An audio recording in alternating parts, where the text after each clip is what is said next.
as indicated by the chat. Looking good. Looking good.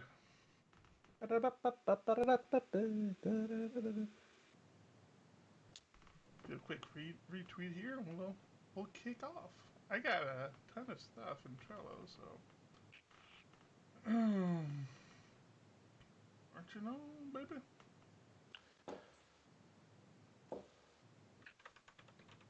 Dude, I'm getting so much more comfortable with my keyboard. I still can't talk and type though. I noticed. It's horrible. It's like I can't talk and type, but I'm definitely liking it. All right.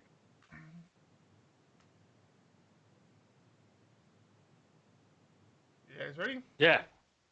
Yep. Yep. Welcome to episode 197 of PHP Ugly.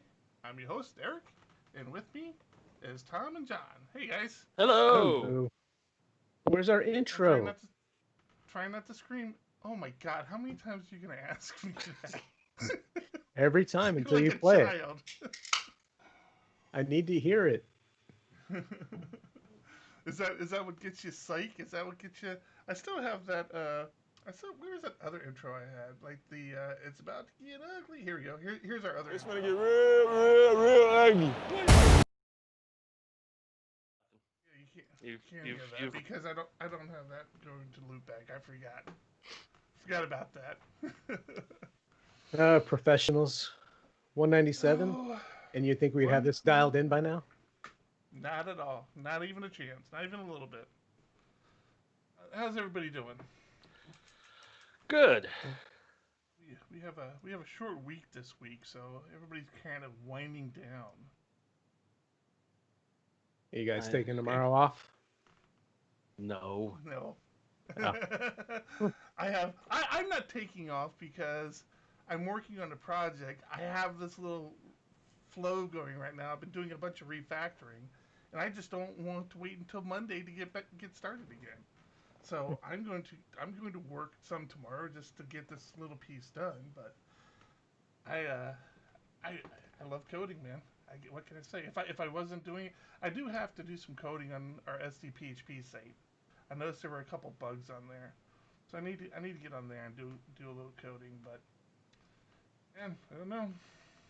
I am taking tomorrow off. I'm gonna hang out with the wife and kids. Probably go for a bike ride because we just got the kids new bikes, and just kind of relax. Been a crazy week. Yeah, yeah. I have a dog barking, and I apologize for that.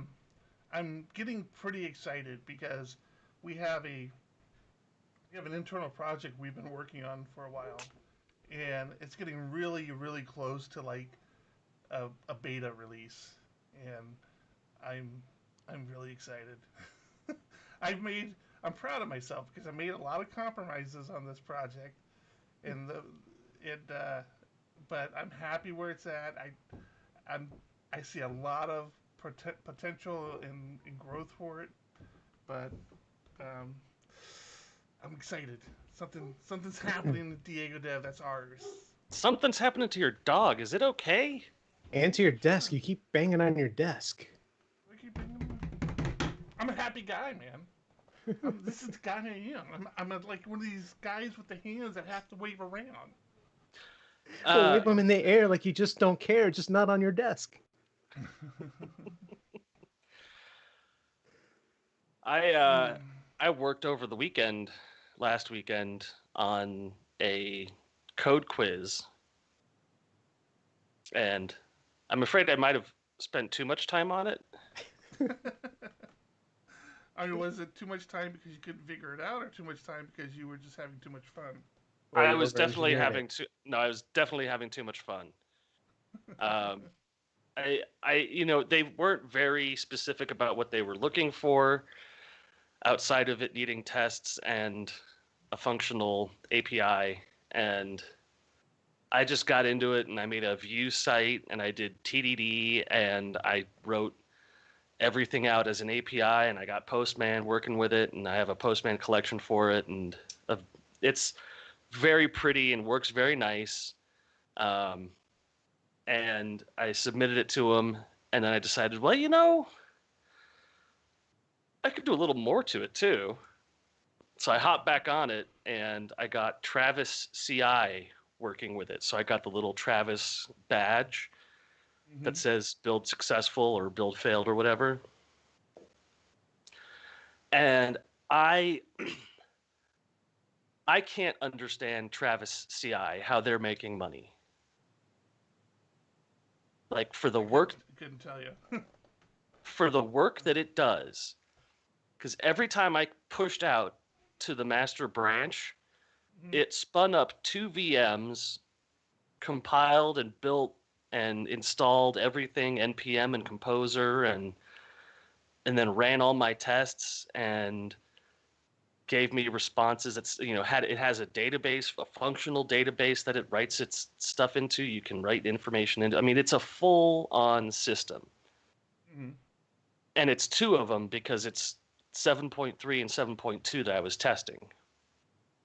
So it does the whole test for both versions, and it's got everything that you were using like a free tier or something?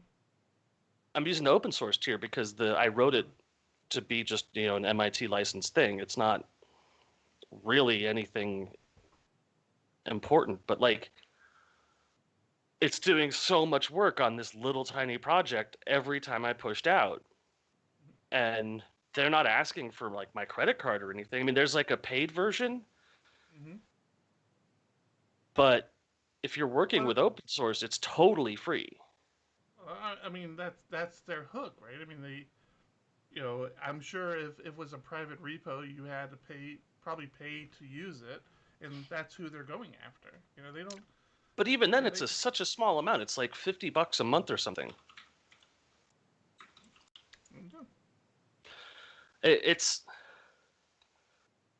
I'm amazed at what it can do. If we're going to be promoting products on the show, we need a kickback. Well, and then after I got it all working, so the lowest tier, which is perfectly good for a business my size or your guys' size, is $63 a month. And it can do deployments too. It has built-in deployments for cloud servers, but then you can also do custom deployment scripts, and it can SSH it or SCP. It's basically hosted Jenkins, right? Yeah, but it's better than Jenkins. Jenkins took me forever to try and figure out and get working, and this is just like, oh yeah, create a Travis YAML that says I need my SQL and then run my program. Like it's so easy. The problem is there's so many of those services out there right now too that do very, very similar things. Yeah, there's Scrutinizer, another one I looked at. That's what we'd used Scrutinizer for a long time. In fact, I think we're still paying for it. No, I think we canceled it. Although I should check that. Well, Scrutinizer's cool too. Scrutinizer's cool because it also does code analysis and gives you a grade on your code base, so you can watch it change over time. Yeah, I got a 10 out of 10 on Scrutinizer. It does code coverage too. I assume Travis probably does something similar like that as well. Yeah. Well, with Travis, you don't get like a pretty badge for that. Travis just gives you the one badge for passing or not passing. You're all about the badges. Well, yeah, it's to be impressive. It's for the GitHub repo. So when do you think you'll hear back from this potential? No idea. Really no idea. It's funny you mentioned Travis. We actually ran into an issue with one of our projects. The one that we were working on with the new client, we're moving forward with like to the next step. So it's still not a long-term project, but we're just kind of moving to the next step. But for our quick kind of deploys and getting environments spun up for clients to look at. I've been using a combination of Forge to provision the servers on DigitalOcean for us, and then Envoyer to handle the deployment, the zero downtime deployment system. Which, I don't know, in hindsight, I'm not even sure why I did do that, because I had actually written my own script that did it pretty well, but this allows other team members to go in there and look at it, and I don't have to worry about it. So, but we had always used it for one branch, like whatever the branch was that the client wanted to see is what we used it for. Well, this now that we're moving to the next stage with this client that we have, we've created 3 environments. The whole dev, staging, production environment. Turns out Envoyer isn't smart enough to know how to deploy to separate environments. Look at this. Do you see this? This is what I have to put up. Turn your volume up. Okay, Frank, for the record, my volume is where it's at because this is where these guys told me to be. So, yeah, I don't have to tell you, man. I don't even know which one it is. Are you sure that an Envoyer can't No, just bring it closer to your face. Don't worry about that setting. Just bring it closer. All right, how's that? So what issue were you having with Envoyer? So Envoyer, when you create a project, you only have 3 ways to push to the project, or to auto deploy through Envoyer. You can do a manual deploy, which is you log into Envoyer, you hit a deploy button. It will go and grab whatever branch is configured and deploy it. So we have 3 projects set up in Envoyer, one for each environment: a staging, a production, and staging, production, and dev, staging, production. So they're separate projects because you have to set them up separately for deployments. So you can either manually deploy with hitting the deploy button. You can do what's called a push to deploy, which means whenever that branch is pushed to, it will automatically deploy. But that is if you push to that branch, not if you merge into that branch. So if you open a PR and merge the branch, that's not a push. Oh. So you either have to push to the branch and it will auto deploy, or you can add a webhook. And every time you do a merge, GitHub can fire that webhook. The problem is that GitHub doesn't allow you to assign webhooks to branches. It only lets you assign webhooks to the repo and actions within that repo. But you can't get granular to the branch. So we can set a webhook so that every time we merge to one of the branches, it will deploy, and we can actually set 3 webhooks, one for each project. But then every time any of the branches get merged, all the environments get deployed, which is how we discovered the problem, actually. Because I thought when I was looking, I'm like, okay, so Envoyer must be smart enough to know that this repo has 3 webhooks, 3 Envoyer webhooks in it, and when it gets hit by that webhook, it must see what branch triggered it and say, okay, this webhook is associated to this one project, so we'll deploy this one project. But it's not, because all 3 webhooks get hit, and it's clearly not sending the information of what is happening. It's just saying, hey, a merge happened in this repo. It sends all that data. They're just saying, oh, I got a hit. Let me do my thing. That Envoyer's not looking at the payload, it seems. Right.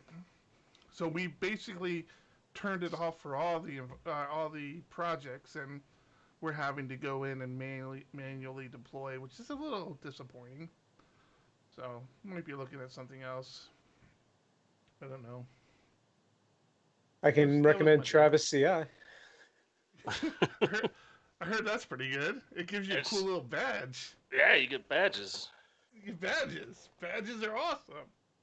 I can tell tell you, Phone Burner uses Jenkins in a very similar fashion. Mm-hmm. So Well, it might gets look into as soon that. as you merge. Yeah, as soon as you merge, but the whole problem with that is you're self-hosting it. You have to set it up. You have to maintain it. It's just such a pain in the ass. So Yeah, I might look using into that. using something like Circle CI or Travis CI Scrutinizer Mm-hmm. might be a better option. Yeah, I'm probably gonna look at doing something like that. I don't know, man. Or I'm sure Envoy will accept pull requests. I'm sure they will, but why? I mean, I'm sorry. It's a paid product. It's. Yeah, you guys are already sending payment requests. Speaking of Taylor, speaking of Taylor, I don't know. Probably for the first time in my coding career, I'm in the majority.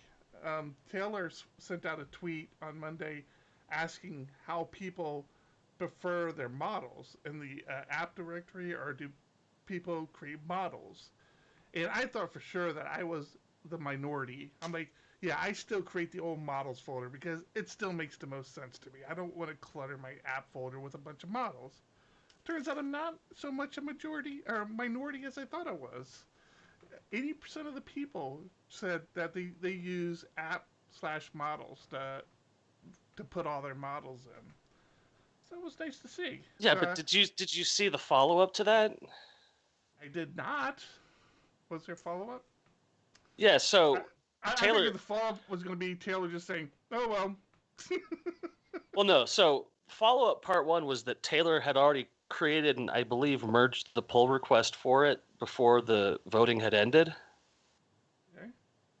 And follow up number two is he goes and asks people, what do you do if you just have a class, a normal class? Do you put that in the models directory now? And everyone was like, no, you can put it in the app directory. It's just that models don't belong in the app directory. What would you have a normal class for that wouldn't have some sort of categorization to it? Well, that's what people started. I mean, people started getting on his case about this question. Basically, like, what are you talking about? What kind of class do you not already have a folder for? Laravel has a folder for everything except models. Yeah. And he sort of took a beating in the comments on that one. Yeah. No, I didn't follow it that closely. That's interesting. Yeah. I'm just thinking of. I mean, occasionally I create folders for helpers and traits, and of course the whole repository pattern. But again, those are all folders. I can't think of any time I would ever create a class and just throw it in the apps directory, the apps folder itself. I don't know. I mean, Right, that might be, right. but yeah, I don't know, man. Well, anyways, I think we're up to 720 now. Oh man, I need to do some patching. Need a patch. Because it's I was Thursday. I was supposed to go use the last 2 weeks to upgrade my 5 dot whatever Laravel app to 7 something, and I just can't bring myself to do it. What do you I mean, what do you mean you can't bring yourself to do?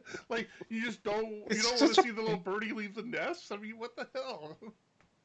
no, it just seems like such a pain in the ass. I'm thinking about just It scrapping it all is. together. As small as it is, Like not even all you do is not even using Laravel. just move files over. But then I gotta then another month down the road I gotta do the same thing.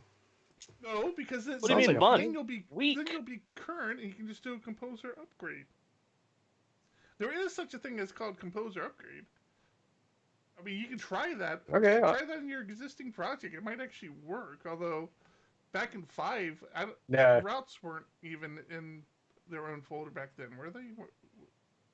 Mm-mm. So that the Bernie bot or whatever, not Bernie bot. What is the Dependabot? About, yeah. Uh, yeah, will only go up to like 5 something. Well, It won't go it probably so. won't do major releases because it doesn't want to track backwards breaking changes for you. So it just assumes everybody's following Simver and just will go up to That's true. a major release. That makes sense. Oh, I would give it a shot. I don't know. What could it hurt? Can't hurt. Everything. My pride. I don't have any.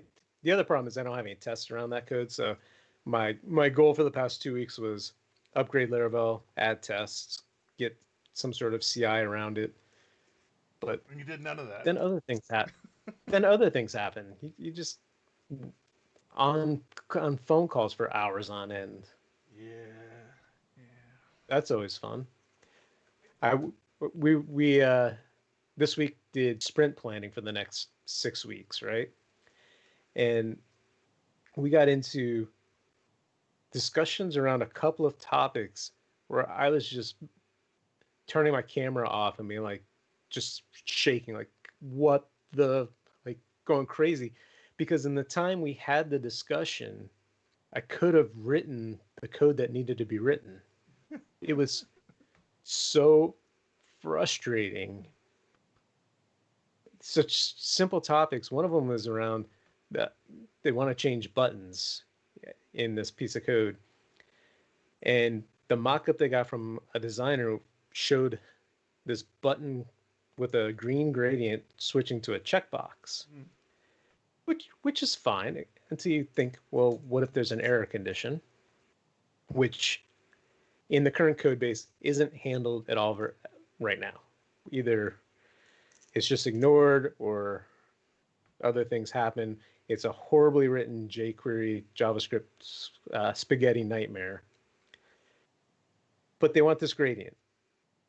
And my point was, if you just want some sort of some sort of representation that you click the button, something is happening, the industry standard is an Ajax spinny thing. Right. Ajax spinner, some sort of 3 dots, and the product person got on and was like, absolutely not. That doesn't drive happiness. So we want to delight our customers. Marie Kondo. So I want this green box. Then everybody else is like, okay, but we can't do a progress indicator because we don't have this idea of any sort of progress. So we're going to see this green bar go across the button, but what happens? It gets to the end, and then what? We don't have a response. I mean, 99% of the time, you click the button, you move on. You're not even going to see this animation. The animation is going to happen so fast, you're not going to see it. Or we'll start it and stop it. In those rare cases where you click the button and it takes 2 to 3 seconds because something else is happening, how are you displaying this progress bar? What happens? You just show the checkbox and then it just sits there and you're waiting. There's just no answers. But at the same time, it was the whole idea around this showing the boxes was being over-engineered. And it's like, we're making an Ajax call. Just before it, you start the animation in the callback, the success or failure callback, stop the animation. It's not that hard. Yeah, I was actually just sharing with John, actually Tom. I was just sharing with Tom before you jumped on, John, that I've been I spent most of today refactoring code that another developer had developed, and it's just it was weird. It was like one of these things where, I didn't stumble onto the code. I knew that the project manager had somebody else working on a different section of the code, but I had made a change that had touched their code that would have impacted their code. And I went in there and started looking at it. I'm like, wait, no, this is not how I do any of this. Why are they doing it like this? I feel violated. because the project is like 90% of the code is code I wrote. And there's a little bit that a couple of other developers wrote. And I've never spoken to this other developer. I'm not even sure who they are. But I haven't either. I was like, hey, yeah, I'm not happy with this. This is not making me. I'm very frustrated. But if you want to continue receiving my if you want to continue receiving my services, you're gonna upgrade your staff there. Yeah, I love coding. I think I mentioned that. I'm not gonna get on that bandwagon again. What else we got going on? Anything good? Anything good? I got a ton of things in my Trello board. Oh, I did have something. Oh, you know what I We did run into? I actually wanted your input on this, Thomas. John, feel free to step in here. So I have been guilty of, and I've used this on the last 3 or 4 projects. It was this recent project I was working on where it really bit me in the ass. Um, so I write a lot of API consumption jobs. So I'll hit an API, I'll get information, and I'll normalize the data or whatever, and I typically do stuff with it. A lot of times I'll just dump it into a database, which is what I'm doing on this project now. And because of the way the workflow is set up, I never know if the record I'm getting is a new record, an established record, what what it is. So I've gotten so used to um, uh, update or create. So Eloquent has this method you can update or create. You can say update or create if you find the ID, this ID, then update the record with the following information. If you don't find it, then create the record.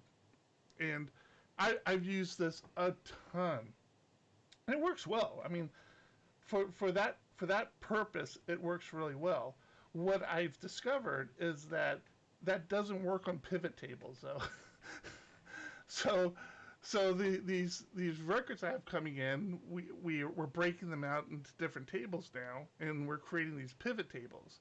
So again, in Laravel, it's pretty simple. When I do my update or create, I create an object, and then I say, hey, attach this ID from this other table to this object, and that gets put into the pivot table.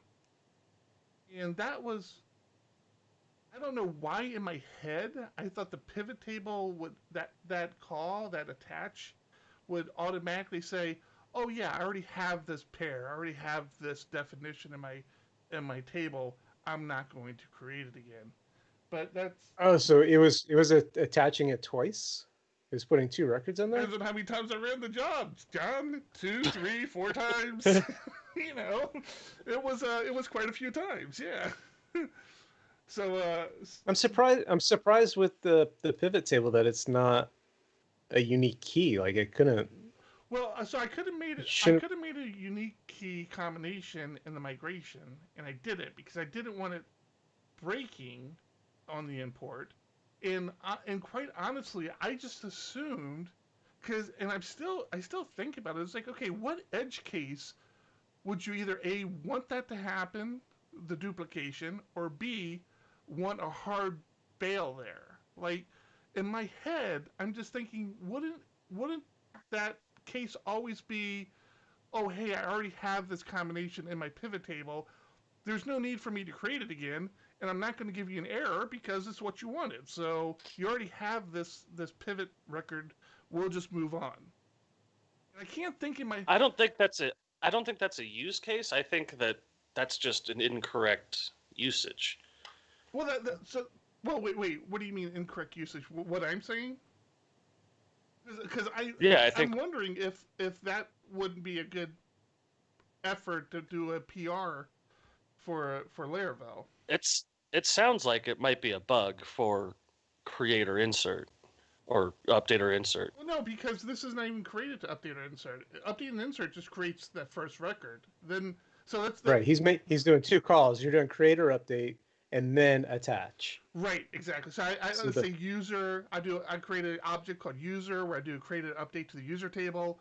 I do an object called tags where I do a create or update into tags, and users have tags. So then I'll I'll do a user attach tag sort of call later. And there's a workaround for this. I actually had to create an if statement that says, hey, if object contains whatever the relationship is, Don't do that. That's how I had to do it. So I basically. So here's the thing started- about contains. Go ahead. You need to know this. Everyone needs to know this. Contains queries the entire relationship and checks the resultant array set for a matching value. Why is that? That's So- what I want, though. No, but if I have,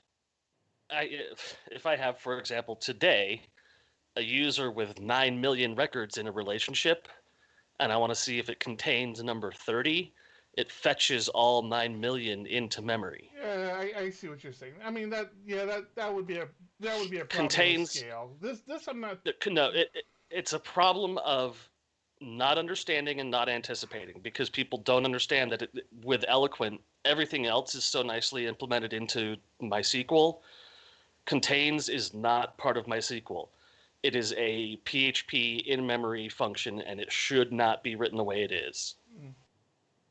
Well, it's how I worked around this because I couldn't think of any other way to do it without checking to see if the relationship already exists, and then Right. doing it. So, I mean, it works. And for the use case I'm using for the relationship, all these relationships are pretty small. Like the most the relationship will have are 2 to 5 relationships. So it's not like any one object's gonna have, in your scenario, like 1 million relationships. But So that's what you think now. I was gonna say it's good. It's definitely something you have to keep in mind of with scale. But I'm wondering if I should take a look at that attach and see if I can't figure out a better way of doing that. Because I can't think of a use case. The better way for doing contains is you call the relationship as a method, not as a magic property. And then you say where in, and you have the IDs you're looking for, and then you count them. You get a positive, you get a true or false out of it. Well, that's what contains gives you now, though, isn't it? But contains dumps everything in the memory first and then checks the array for the ID. Mm. If you extend it as a query, then you just further build out the query. I mean, yeah,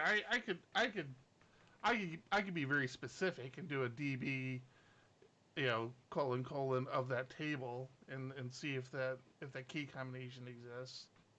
So Yeah. I mean, yeah, they're if that's really concerned, I could do that.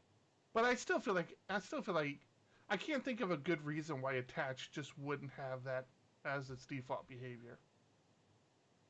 I don't know. Well, attach creates the pivot record. That's what I know, but why would it create the pivot record if the pivot record already exists?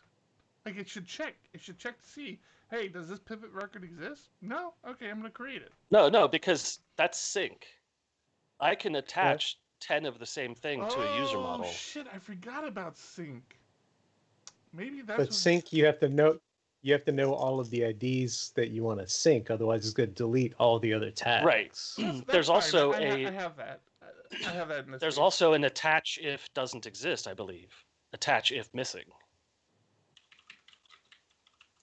Oh, I have to look at that. Okay, that would be cool if that's there. Attach if missing. Really? Is that a thing? So I saw something like sync without detaching. That's what it is. What? There's a method called sync without detaching, and you can add an ID at any time if the ID doesn't already exist. Oh, there you go. Okay, That's what you That's want. probably what I want. Sync makes more sense. I always forget about sync. Sync is actually a better way of doing it, anyways. Yeah, but sync without detaching is the same as attach unique, or whatever you would want to call it. All right, more refactoring for me. I got refactoring chores out the yin yang, man. So I'm fine. Yeah, that's a good one. See, that's why I bring it up, man. That's a good one. The use case here is if I go to the library and check out a book, my history of books I've checked out adds that book. If I return it and then a month later check it out again, it's the same book. I get the same attach, but it's a different created at date. So I have an actual log of the same book being checked out. Okay. Yeah, I don't even use date. I don't know about you, but I'm not even using created that, updated that, or even an ID on my pivot table. I just have. I very much have to. Okay. So then you're using soft deletes, I assume, on those attachments. No, the Then that doesn't make sense. Your example there. it's not getting detached. Like let's say it was an event sourcing style log. Gotcha. There's an attach event, a detach event, or a checked in and checked out action. I use pivot tables a ton because I deal in digital content. So when a user wants to favorite something, that's an attachment. When a user wants to, I don't know, view something, add it to a list, send it to somebody else, everything we do is pivot tables. Mm-hmm. And we have to display that data back to the user in the inverse order that they added things. Say, here's your actions. So we have to use dates as well. Yeah, so it's fun. I had something fun happen over. It happened over last week, and then I got the results on Monday. I guess I got a phone call. My mom, who is well in her 70s, because I'm well in my 50s, and she's my mother, so do the math. But she's well into her 70s, and she has decided that she wants to finish her master's degree. So I'm pretty sure she has a bachelor's. And this is something she's piecemealed together her entire life. I remember when I was in elementary, middle school, her going to night classes to get her either her associates or her bachelor's. I forget, but this has been a lifelong effort for her, and she's getting close to getting her master's. And she's in so her kind of focus of study is medical stuff. So she's been in the medical field for years, medical records mainly, and she was in a class for medical technology, and she was given an assignment, and she was allowed to reach out to industry professionals for input on this assignment. And it was basically this: okay, you have 5 components of a medical workflow, from when a patient checks in to seeing a doctor to going to get labs to a patient checking out. All these components. What sort of technology would you put towards this so that you could track this patient, and when the patient goes to check out, the facility knows how much to bill the patient, and Is this why your mom's been calling me so much? No, she wanted another date with you. She was telling me how happy, how much she enjoyed herself the last time. You might be my dad. I'm not sure. But the numbers don't lie. But so she reached out to me because I am so confused. If you're confused she listening to this, I am too. Don't worry. She knows, she knows this is like my field. So what do I do? Man, I hit her with like, oh yeah, okay. So she's like, okay, so we already know who the patient is because a patient gets a medical ID. So we don't have to worry about that. I'm like, yes. But everything that happens to that patient, every request that has to be fulfilled for that patient, you have to track for billing purposes. How are you tracking that? She's like, well, I don't know. We would just say this patient went and got lab work done. I'm like, yeah, but how do you track that lab work? So I'm like, I hit her with UUIDs. I hit her with state machines. Oh. I'm like, okay, so now you have the lab, but that lab, everything has a state. Like, is the blood being drawn? Is the blood being tested? Is the test completed? Everything has a state. So you need a state machine. And you need to know who's touching what and when. So you need event sourcing. It's called event sourcing. And then, long story short, he's out of the will now. So she calls me on Monday. Actually, I think it was Tuesday. She calls me. She's like, hey, yeah, I just want to let you know, I got 100%. My instructor said she's never seen anything like this before. I went above and beyond anything anybody ever did.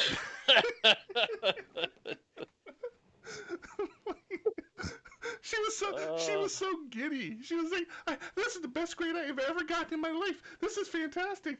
I've never, I guess the instructor was like just showering her with all these praise of how well she thought about the process and like the UUIDs. That's how he gets people. It's like, how do you know this lab belongs to this patient? You didn't do this correctly. You have no way of connecting those two.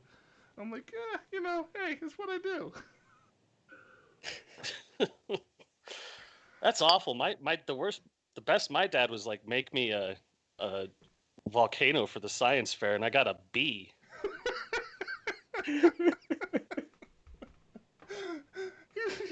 You just poured a beer down it real fast and watched it foam over. You didn't do, Yeah. you didn't do the whole baking soda thing. You just pour beer in there really quick. Just shake it up a little bit. Yeah. It's experiments on the child's response to a quickly raised hand. It's the 3-part foam core board display. So yeah, I think that's the first time I actually feel like that's probably the first time my mom like realizes I kind of know what I'm doing. Like I'm pretty good at what I do. I have an understanding. She finally gave you her approval Yeah. that you've been seeking your entire life. Yeah, now he's in the will. Yeah, that was fun. I thought that was really fun. So I told her, I'm like, I want the paper, because she actually had to write all this up. I'm like, I want the paper. I want it. I want to see how you interpreted what I told you. That's my grade. That's my grade. You're gonna stick it on the fridge? Absolutely. His mom already did that. Yeah. No, since he had a positive mom story, I'm gonna give a negative mom story real quick, just because no. I'm so annoyed and I need to share boy. this. I need to get You've this got off my chest. Best ones. Does it start with Facebook? Yes, it always starts with Facebook. That's a start Isn't- with isn't- Facebook. I think that's the title Isn't of the that show. where That's the title of our show. Does it start with Facebook? isn't that where they all start? I mean, Oh, yeah. seriously. So my mom posts today, we have a BLM demonstration in our little city today. Sad face. Sad face. Why the sad And so my sister responds, and what's wrong with that? To which I follow up with, awesome. We took the boys to one in our town, created signs, and chanted. It was a very moving experience for all of us, so powerful. So you fed the troll. Yeah. Yeah. I assume she doesn't agree with that, with the whole thing. She does not. Sorry, but the BLM upsets me. All lives matter. Yep. And she went on and on about some other things, and I'm like, you don't get it. You don't understand. I'm not going to be able to change your mind. Yeah, exactly. I shared with Eric a very personal story. I mean, I shared it on my personal blog, so it's not like it's private. But I don't know what your personal blog is. I haven't posted it on social media anywhere. I got some stuff off my chest, shared it with Eric, but it just goes to show the relationship there, and it's not good. Not good. Yeah, families are tough. You don't get to pick your family, unfortunately. You can pick your business partner, but you can't pick your family. Sometimes you regret that too, right? Straight for the I haven't throat. said anything publicly about I it. don't regret it. Yes, you do. I don't. He All does. the time. All the Never. time. Let's talk about some more bad news. I couldn't do this without you. PHP. No, PHP. No PHP. What about what's bad news in PHP? Good news in PHP. We've talked about Alpha 1 coming out, and an interesting thing happened today. Alpha 1 got another change added, another RFC added to it. So the next alpha will not be backwards compatible with the previous alpha.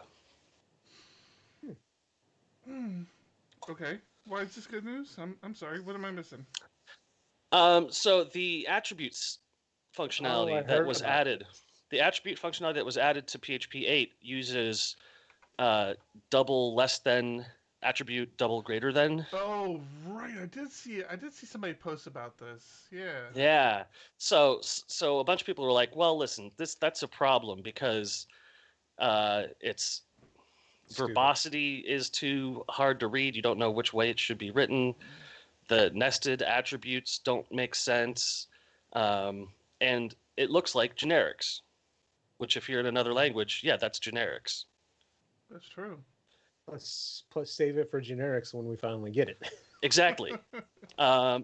So the RFC came out to make it double Right. at. That's what I saw. Yeah. And it's just a leading at. It's not a closing at. Mm-hmm. And the RFC passed 50 to 8 and is hugely successful, and it's going to be in Alpha 2. Very cool. Why did the 8? What 8 and why did they vote against it? What was the reasoning behind it? Do you know what? You don't get that from the votes. I would have to look at internals. I was just curious, like, what's the argument against that? We had a discussion about it today on a call, and one of the developers has a very strong Java background. And was upset that it was at, not just at. And then you had to explain, well, PHP uses at as error suppression, Right. so there's already a usage for it. You can't. It would have been too confusing. You know, there's also someone brought up foreign language keyboards where some things are harder to type than others. Hey, listen, don't talk to me about hard to type keyboards, okay? If I can type it on this, you can type it on whatever keyboard you're using in your country. Okay, you just did it again though. You just lifted up your keyboard and said this, which you ended up having to cut an entire segment from last week's episode because of. I cut like 20 minutes of our show last week, John, of you talking about your Advantage 2 Kinesis keyboard, which I just lifted up and showed to the camera. And had I not said that this is a Advantage 2 Kinesis keyboard, so that people might be curious and listening to the audio podcast can look up to see what I'm talking about. But we talked for like 20 minutes about you abandoning your Advantage 2 Kinesis keyboard last week, and we never talked about the keyboard. You showed it in the camera to us. Right. Yeah. And I'm like, I'm listening to the podcast. I'm like, as I'm editing it, I'm like, you know what? That doesn't really make a lot of sense, does it? So our podcast that ran about an hour and a half last week got cut down to like 50 minutes. Funny. I haven't gone back to it yet, but I have to try and make the transition next time easier. I've been trying to force my fingers over a full key as I'm typing, and that is so difficult. My fingers are so programmed for the cursor movement in Vim a certain way, and trying to move that off by a full key is just so frustrating. I still hover on my keyboard, which is very uncomfortable with this Kinesis keyboard, and I have to continuously stop, put my fingers back down, and it's so comfortable when I'm in this position and when I'm typing. And my typing it keeps getting better and better every week. I still have these edge weird behaviors that I'm used to, and I'm still having to find certain key combinations that I don't actually remember.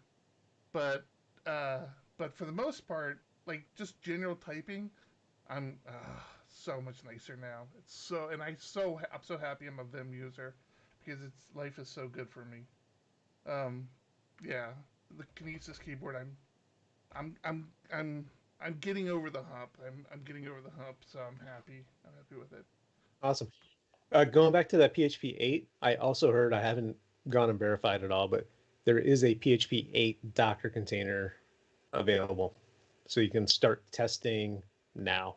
I believe actually that the Docker container is part of the build process for any version of PHP now.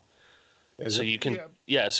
But what he's talking about is it's a pre-built Docker container with 8. So what you're talking about, Thomas, if I'm not mistaken, is if you want to contribute to the core, there's actually a build system that's the Docker container that will build it from source and allow you to run Docker. And yes, you're right. With that was actually one of the topics. And I don't know if I don't even remember if that made the article in PHP Architect or not. But that was actually one of the topics we talked about when I talked about when I talked with the maintainers. So I thought that that Docker Hub got a push for a new Docker container when an official release was made. I think that's what they may. I think that's what John's referring to. So that's Right, the but PHP so he container. right, but Thomas is bridging the two, saying once they push PHP, the new source, it auto builds a new container and pushes it up to Docker Hub. Yeah, Probably, yeah. So you're saying it's maintained by them and makes it's available as soon as the code is available. yeah. As soon as there's a pre-release or anything like that. Oh, well, that's good to know. So John, But anyway, you could start testing in your local environments now. John, I want you to talk So, John- about an article you brought up this week because we talked, I think, last week or the week before how one of my kids had a little brush with TikTok fame or popular. Heard about that. Yeah, and then John shared. I think was it you that shared this article with me or? Yeah, I shared it with you, and I saw it on your Trello board. I haven't gone too much in depth into what actually happened, other than somebody took the time to reverse engineer what the TikTok app is doing, and they are tracking so much information. And I mean, one of the key components to this for me is that, this is not unique to TikTok, but probably more severe with TikTok, is these are not U.S. based companies. These are not companies that fall under regulations and laws in the U.S. TikTok is China based, right? That I didn't read. I believe But I believe it said it was China based and like out. Yeah, I forget all. It's when I read this article, and it'll be in the show notes. It's called "Guy Who Reverse Engineered TikTok Reveals the Scary Things He Learned, Advises People to Stay Away from It." I'll put this in the show notes. But yeah, it was terrifying. I had to uninstall it because one, it's a time sink, just like Facebook and any other social media. You just find yourself like scrolling endlessly through crap. And then I noticed all of a sudden my battery was just being drained so quickly. So I have an interesting input on this. Do share? iOS 14 added a feature that raised a lot of eyebrows with people, and it's part of how this TikTok story broke. iOS 14 has a little notification pop-up now when an app reads your clipboard. Ah, that's interesting. And some people installed iOS 14 and the notification pop-ups just wouldn't go away. And I believe TikTok was one of the apps that was reading your clipboard every couple seconds. No kidding. Yeah. That's Creepy? That is scary. That's scummy as hell. I want that in Android. I wonder if Android has that. I've never seen that notification. You would have to root your Android for that. I mean, I can see certain applications would have would like password applications that will automatically delete the password from your clipboard after a certain amount of time. I can see, legit use cases there. But yeah. Certain things should never be touching a clipboard. Yeah. Wow. Well, writing to your clipboard should always be generally okay. But reading from your clipboard should be a system operation. Mm-hmm. There's no reason any app should just be reading your clipboard. Yeah. That's an out-of-app system call. And yeah, it scared a lot of people really fast, and TikTok came up in all of that. Interesting. That's. I didn't want to hear that. I mean, I've never even installed it. When my kid had her little flirt with fame on it, I went to the website and would see it. I can definitely see how it's one of those time leeches where you lose track of how long you've been looking at it. But yeah, that's not for me. Not my world, man. Oh. You see, I don't have to put doom and gloom up on the boards anymore because I just wait for you guys to bring it up, and I've already read everything about it. I do want to mention, because we've had it on the board for the last couple of weeks. Actually, the article we have on the board is not even really relevant anymore. But people have asked why I haven't talked about it, and quite frankly, we keep forgetting to talk about it. It's just not that interesting. But we got a early access to the new Hey Mail, or Hey.com, or the Oh yeah, new way the new way to manage email. And John, did you ever set up your account and use it? I set it up, but it's useless until I can have a custom domain. I'm not going to start using my hey.com email address. Right. I'm just So not. you can't. The one of the limitations John's referring to is you can't send as. So in Google and just about every other email application, you can send as, and then associate it with another email address that you typically have to do some sort of verification process through. And Hey.com doesn't have that right now. There are some features in that I saw in the video that I thought were very interesting. They are workflows that you could implement in any other mail client with some sort of with folder structure or tag structure or some other discipline. Filters, yeah. Yeah, but you have to be disciplined in doing it that they are making kind of more automatic. Well, and Like I like that was one of my hangups with it. I am a long time. Anybody who's listened to the show knows I hate email, and I won't. I won't check email. Like I'll go in a day or two and not even check email. I think it's a terrible way to communicate. Um, so I have now, over the years, I have actually built a very solid workflow in my email system, and we use Google. We have a Google domain, so we use Google by default. Now, I do subscribe to a service. It's not a cheap service, and the reason I subscribe to it is because of all these other services, and I've tried a lot of them. This one has worked best, and I'm saying this, and now I can't remember what the service is called. It's called SaneBox. SaneBox. SaneBox. I signed up for SaneBox a couple of years ago, and it actually implements a lot of the workflows that Hey.com does. And it takes a little training. I think it took me about a week or two to train the Sane folders. But now, in for a long time now, I know that when I go to my box, when I go to Gmail, if there's any if there's any emails in my inbox, I will read them. I will read them right then and there. And typically, there's never more than 3 or 4 a day in my inbox. I have 3 folders I look at. The inbox, which will, like I said, has an average of 3 or 4 emails a day. What's called a sane later box, which is, hey, these are emails you probably want to look at, within a day or two, but you don't have to worry about.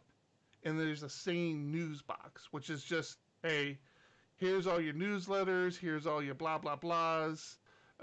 Look at it whenever. Nothing in here should be time sensitive. And those 3 folders have changed my email experience for the last year and a half. And that methodology is pretty much what Hey.com does. So it's kind of a bulky UI, and as much as I tried to train my Hey.com, it really didn't work. And the biggest thing you have to do is every email that comes in for the first time, you have to explain to Hey, how you want to handle an email from this address.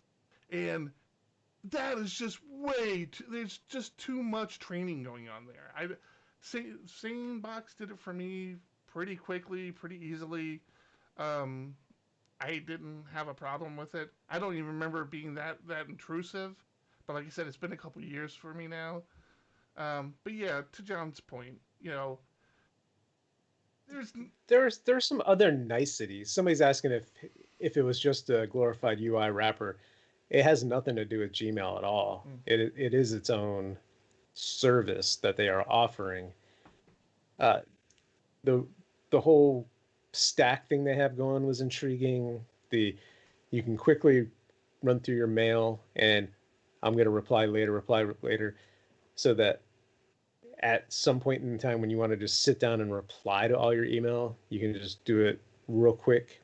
Again, all the stuff you can do with some other discipline, but there were a couple of UI things that I liked about it. One thing I liked, and again, to your point, you could probably do it with tags as well, but Hey made it pretty simple, is you could say, hey, this email, even though they're separate emails, even though they have separate subjects, these are all related to the same project. And so, hey.com would start to say, okay, here's another email for that project stack. And I'm having that with the latest project we have right now. I've got so many emails with the client that when I go to look for something, I'm like clicking through all the emails, where it'd be nice to group them all together and be able to just kind of scroll through. Yeah, just add a tag. That's what I do with a lot of our projects. I'll add, or clients at least. I'll typically have a DD slash dash client name tag, and I'll set up filters and say, hey, anything that comes from this domain, it goes to this client. Add this client label to it, and that makes that process easier. Kind of the same thing, but not exactly what Hey was doing. Yeah. All right, we've already spent too much time on that. Hey. Okay.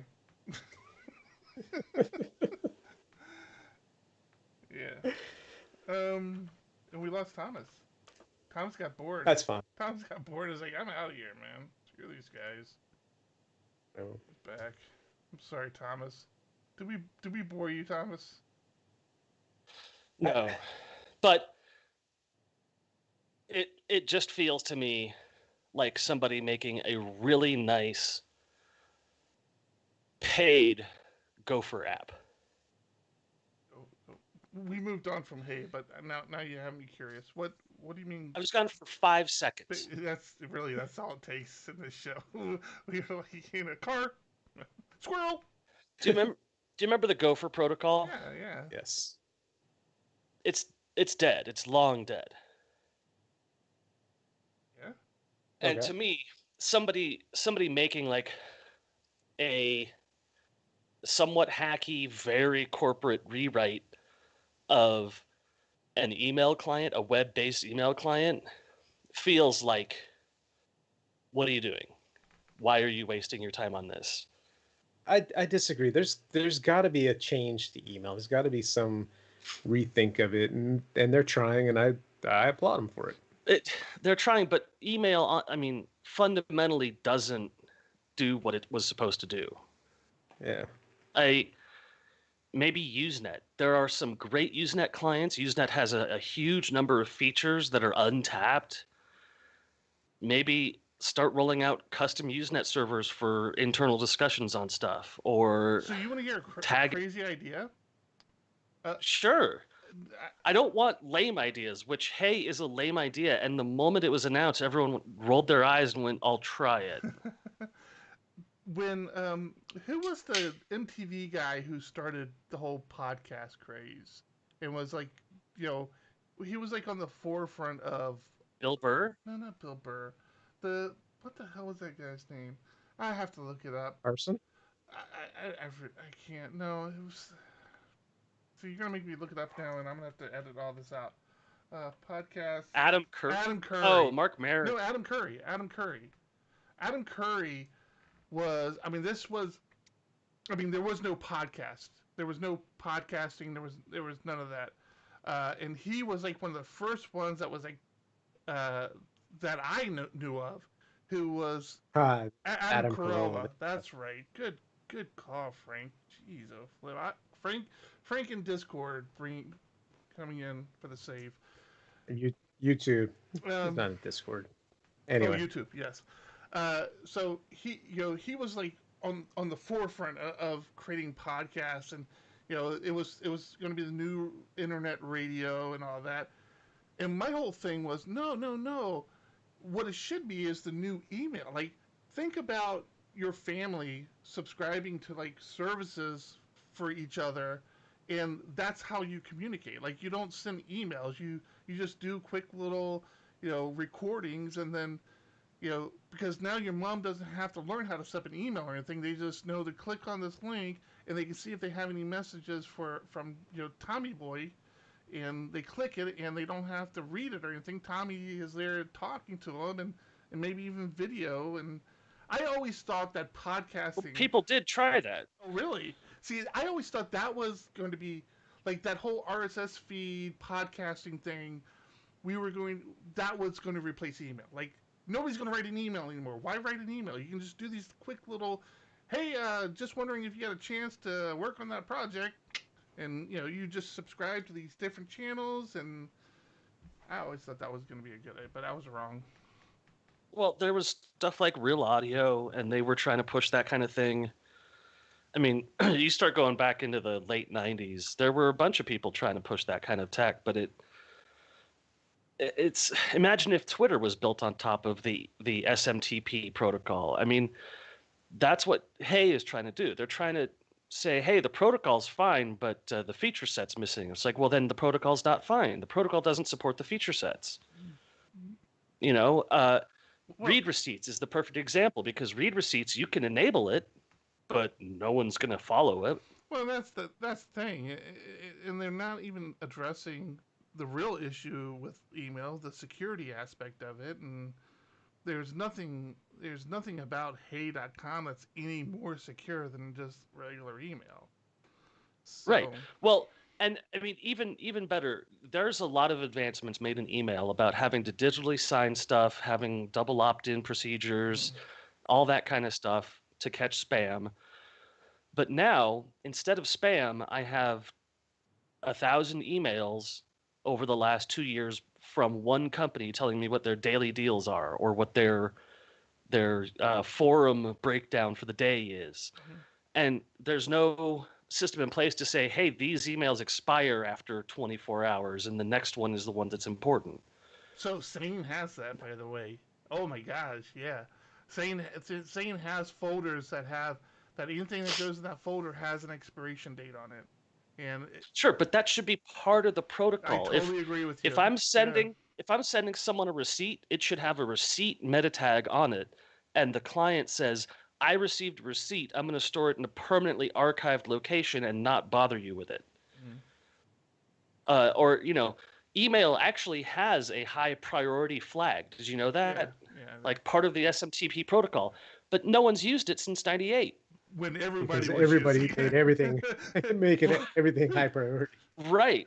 So like we've built an entire ecosystem out of something that was not meant to be an ecosystem. And it's ended up looking exactly like the junk mail in your mailbox every day, except that you receive 400 of them a day instead of 3. And my wife ran out of space on her Google account. And I told her, hey, did you know you've got 50,000 unread emails? Oh. She goes, yeah, is that a lot? I'm like, that's a lot. That's a lot of unread emails, because you've got 100,000 read emails. Like, the protocol itself is fundamentally flawed. There was a time where Bill Gates was talking about 1 cent to send an email, and that didn't pan out because cryptocurrency didn't exist and there was no way to properly bind into it. But now the tech is moving in a forward direction. You can create an SMTP bridge to your new fangled system and handle that with a much stricter control. but there's no reason to stick with email. Email sucks. Absolutely, I agree. We all agree. It's So the what we said when you stood up was, we've talked too much about this already. Let's move on. but it's the least mature of the currently used protocols. All right. So earlier, I talked about helping my mom with her paper. Last week we talked about Pi-hole, and I mentioned, that's a pretty good idea. I should do some testing with Pi-hole, and Pi-hole is this DNS service you can run on a Raspberry Pi that will automatically block a bunch of ads and things like that. So I thought, wow, I should test that, and if it works, I would love to put one of those out at my mother's house because she's very bad. She's one of those people that had like 4 toolbars in her browser back in the day, or 5 toolbars in her browser back in the day. She clicks everything. She drives me nuts. Bonsai buddy. Yeah. So I did some testing with my Raspberry Pi 4, which I don't even know where I have that at right now, but and I'm like, hey, this works really well, but like a Raspberry Pi 4, I don't even think you need that. So check it out. I ordered a Pi Zero, and this thing rocks. I put Pi-hole on it. The only problem is, so it has Wi-Fi. So I did the testing over Wi-Fi, but it doesn't have a network connection. So I ordered a micro USB network adapter for it. But it works so well. It was so easy to install and so easy to configure. I think I'm going to put it here in the house. Like I have 2. I have this one, and then I have another one, and I've already imaged this little drive that I have, this memory drive I have. I've already imaged it, so I can just blow it down on this other one, and these things, freaking fantastic, man. Even over Wi-Fi, it was working pretty well. But I want to hardwire it so I don't have to, because I'm not going to. Here at the house I wouldn't worry too much about it, but at my mom's house I don't want to have to worry about it, so I'm going to hardwire it to their network. But dude, Raspberry Pi Zero, man, Pi-hole, do it. It's awesome. I'm putting this one at the house. There's just I have no good reason not to do it. I don't have to worry about. My wife plays all those games on her phone, and they're littered with ads, so I'm kind of curious of how much it catches. It catches most game ads. Yeah. I run a mini version of Pi-hole on my Android called what's it called? Blockada. And it very successfully blocks ads on everything. Yeah, I was happy. And so the interface is written in so PHP. that changes your DNS on all your machines that connect to your Wi-Fi to it, and then it connects to right. So anything that, well, so it's connected to it has the DNS assigned to it.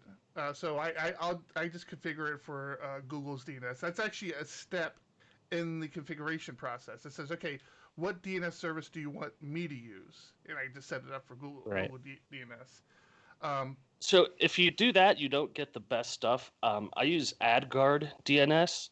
I don't remember if AdGuard was one of them. It had like 5. I was actually looking for the one.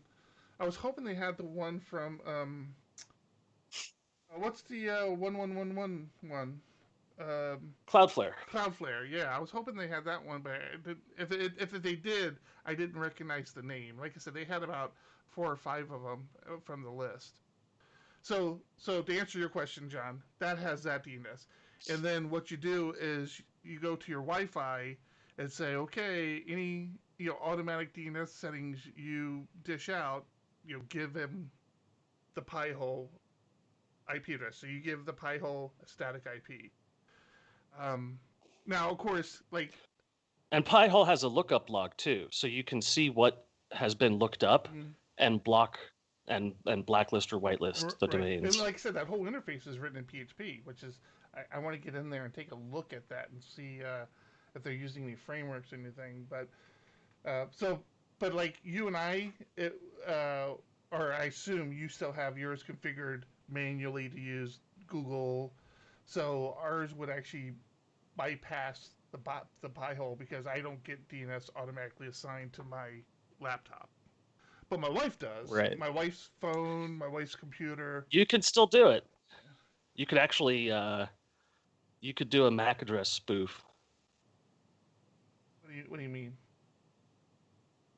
Because it's acting as part of your, well, actually you'd have to do that through your router. Right. In your router, you can spoof the MAC address of an IP, and so if someone does try to use a custom DNS, it'll still route to Pi-hole. Oh, interesting. Yeah, I never thought much about it. So, but I'm sure if you got it in the middle, you could also route anything going out to port 53. You could redirect it. There's lots you could do, but that's true. So yeah, I'm actually very stoked about it. I'm really happy about it. I'm looking forward to get my little. I was hoping to have my little network adapter in today, so I could test it, but I don't. So I'll have it next week. I promise. These are awesome. Pi Zero, man. Got it off Amazon. I'm like, I didn't even think you could order Pi Zeros. I thought they sold out like everywhere, and I just went to Amazon. It's like, oh yeah, they're right here. It's like, I think it was like $20 for the heatsink, the case, the Pi Zero. It even has like it has adapters for HDMI, crap like that. But I don't need any of that. I just needed the one thing I did need is the network adapter, and it didn't come with that. So that was fun. All right, we're running long in time, but I have a doom and gloom in here for Tom. I was hoping he was. Oh, I see. I didn't see it. Oh, I figured you were the one that queued this one up for next No, discussion. I queued it up. Oh, John, you want to talk about it? Just bring it up. I saw this again. I haven't read enough into it. I was hoping you had more information, but U.S. senators introduced Lawful Access to Encrypted Data Act. I know this has come up on and off for years, where lawmakers are trying to basically break encryption, and it's so effing scary. And this is basically they did it. They're demanding that all encryption on all devices have a backdoor put into them. It passed or it's introduced? I was under the impression it passed. No, it hasn't passed. It's been introduced.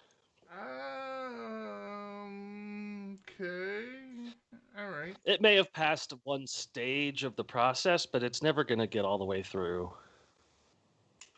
Interesting. I thought the reason I put it on here was because it passed. Well, that's good. That gives me hope. Yeah, this is terrifying stuff, though. I mean... Yeah, everything I'm seeing is it's just introduced. Nothing that it's passed yet. Yeah, so the end game here is unlocking iPhones. They're not as concerned, or they're not at all concerned about real encryption. They're concerned about unlocking someone's iPhone. And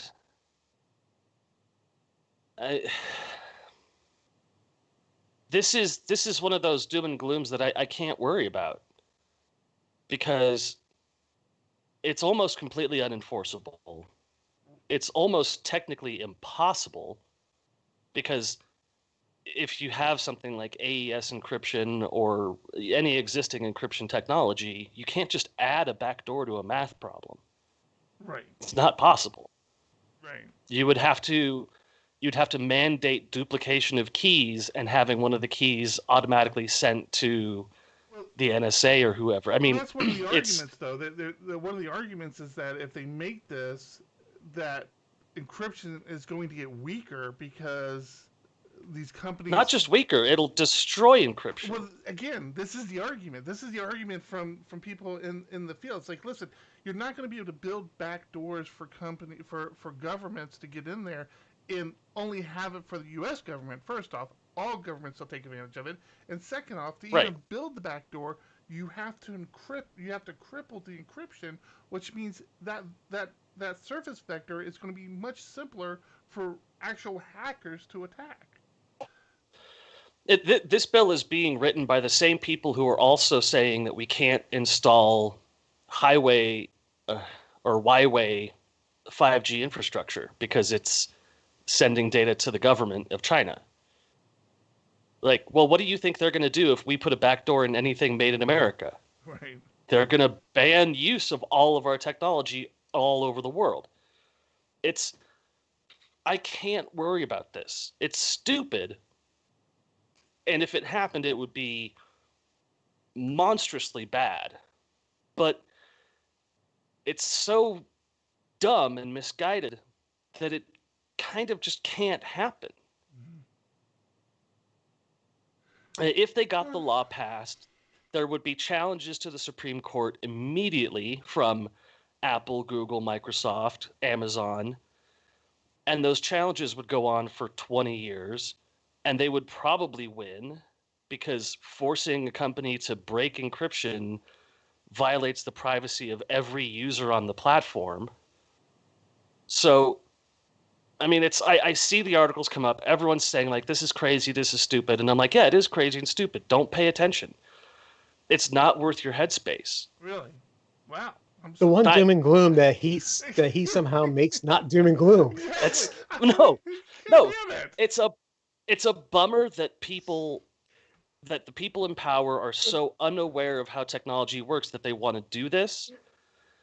But they'll be dead by the time the litigation on it ends, and hopefully it will be repealed by the people we actually put in power after them because they'll understand things better.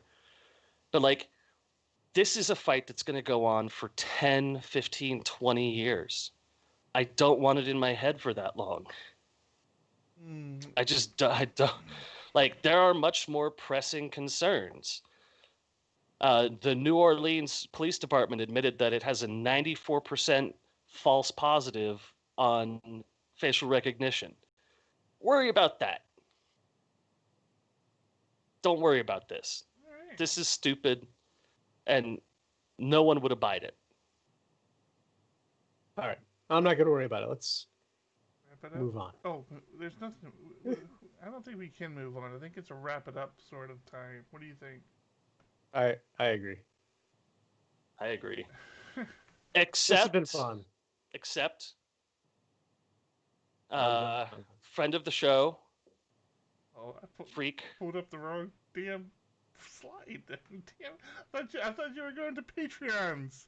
Come on, man. Friend of the show, Freak Vanderhurten announced that there will now be a monthly Laravel Worldwide meetup hosted on YouTube, and it's gonna be cool. So go and subscribe to that. That's in the show notes as well. Meetup.laravel.com. So I assume this has some sort of blessing from Taylor if it's on the Laravel.com domain. Well, it's Freak Vanderhurten. So like, he could say to Taylor, "Hey, if I forked Laravel and called it Better Laravel, you would lose all of your clients." Yeah, yeah. I mean, this is cool. In this day and age where conferences are going online, a monthly worldwide Laravel meetup, yeah, I don't see why not. More power to them. It should be fun.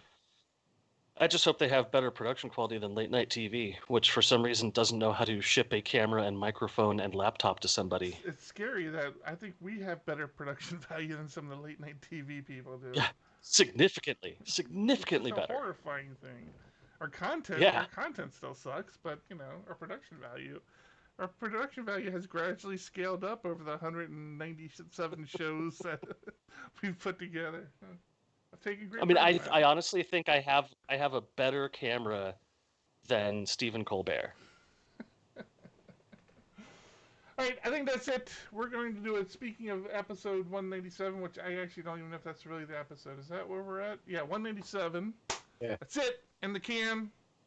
We're out of here. I'm Eric. I'm John. I'm Tom. Thank you, Patreons. Thanks, Patreons. Keep it ugly. Keep it ugly. Damn it. Damn it. Thank you, Patreons. Keep it ugly. Keep it ugly, Patreons. Oh, God. All right, I'll get that cleaned up in post. So, Don't clean that yeah, up. no. That's perfect. I'll keep all that in. I'll just, yeah. Mine.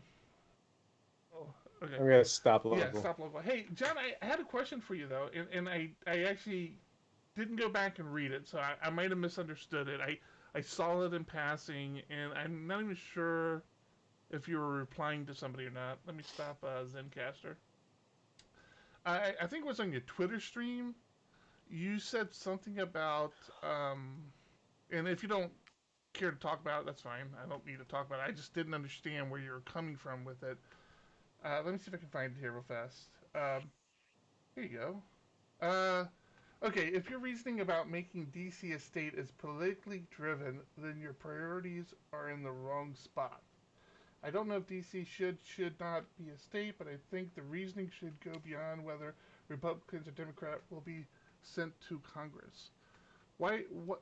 Do you care to elaborate on that? I'm just curious. So Thanks, Frank. I forget who, but somebody on my Facebook brought this up about. I guess there's some people pushing to make 51st DC a state, yeah. state, and other Yes. people are, make our 51st state, and there's somebody saying you can't do that because that's going to send more Democrats to Congress. And it's like, if that's your reason, that's the wrong the funny reason. thing about it, it is completely, well, not completely. It is strongly politically driven. It's not a Democrat or Republican thing, which is a stupid comment to make, because it's an additional seat. So the problem with DC, so I like DC not being a state. Like in my head, I was born in DC. I lived outside of DC my entire life.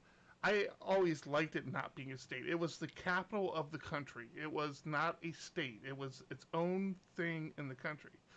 The problem with that, and this holds true as far as I know for like Puerto Rico and others, is that now they have DC, which I believe, if I'm not mistaken, this might be old data, old news, but at one point per capita, they paid more in federal taxes as individuals than any other citizen in any other state. And the issue with it is that DC actually has taxation without representation. So they have a member in Congress, in the House of Representatives, but it's a non-voting member. So they're not allowed to vote on bills or anything. They can participate in creating bills and things, but they're not allowed to vote. And they have no representation in the Senate because they're not a state. So that's one of the thoughts behind, and I only know this because I lived there for so long. So the whole thing is DC should have representation in both houses and be able to vote in both houses. And that's why people want to make it a state, because then it's mandatory that happens. I always felt that, no, they should make that mandatory anyways, but they still shouldn't be a state. I just never wanted to be a state. So that's just the taxation part. There's also the parts about legalization of marijuana, which, if it were ratified by every state, would still be illegal in Washington because they're under federal jurisdiction, and any laws that a state would be in charge of handling, DC has no governance over. So they can't create their own laws. The strength of the country is that each state actually has the right to define their own laws that they're going to enforce for that state, even if it goes against federal law. That's why we have this marijuana thing. But the District of Columbia never has that ability. They always have to go with whatever federal law is. So it is all political. Yeah, I mean, I keep saying all political. It's not all political, but it's strongly politically driven. Yeah, and the other issue is that if you add any territory whatsoever, it will be a Democratic territory. That's why they've stopped adding territories. You think DC would be Democratic? I see. I always thought it would be Republican. Yeah. Just because of the. No. According to my Facebook feed, it's You would be sending too many Democrats to Congress. Yeah, DC is massively Democratic. Puerto Rico is, sure. Puerto Rico's massively Democratic. I mean, and it's here's the thing too, is that Puerto Rico isn't even very democratic.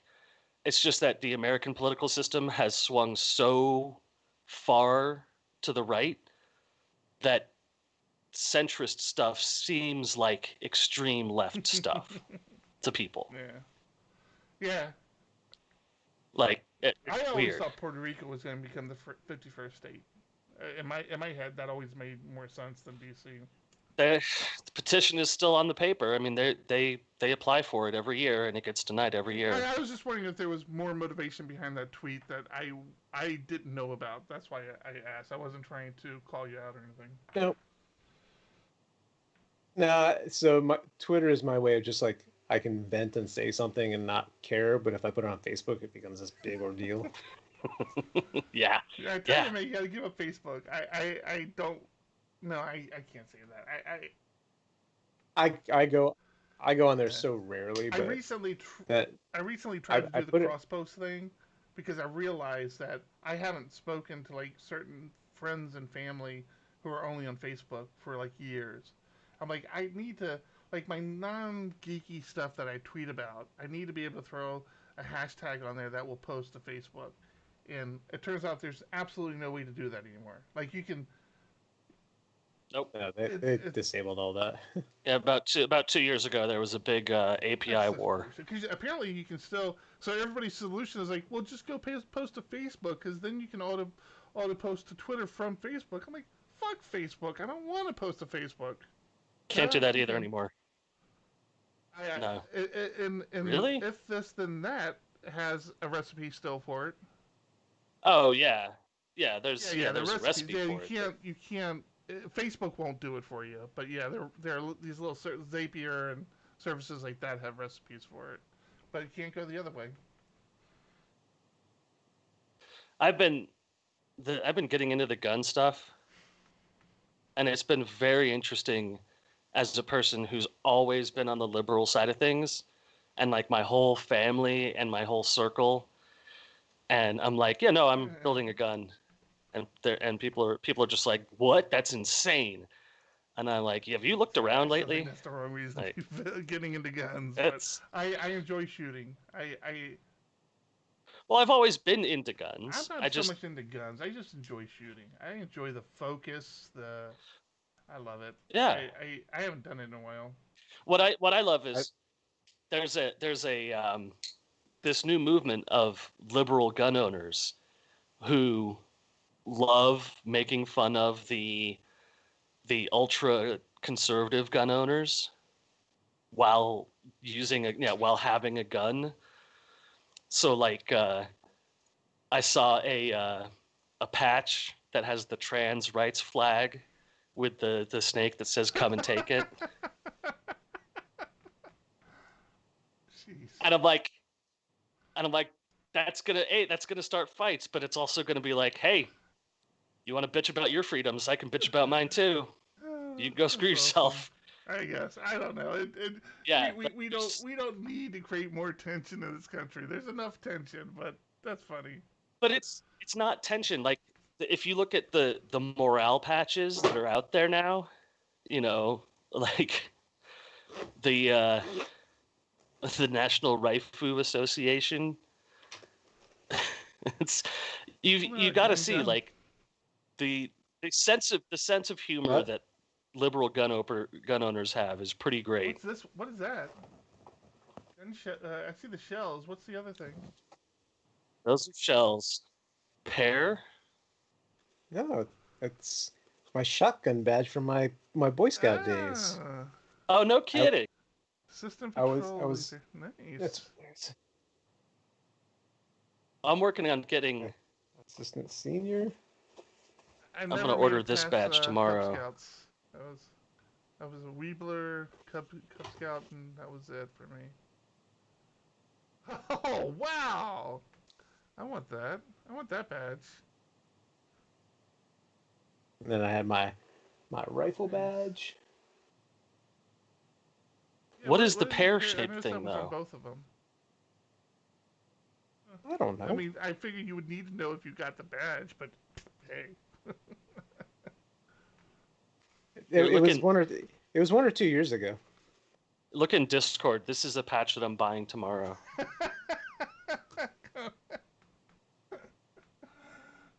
What is wrong with you, man? I love it. I love this. It's so great. I enjoyed Boy Scouts, but I'm not gonna let my kids join it. No, God, no. Why? What am I missing? It's a little rapey Jesus Christ! and ultra Christian. Yeah, ultra Christian. My one big rapey. What the hell? summer. So my one big summer camp. Dude, have you not Let seen the John ads on talk for crying TV? out loud.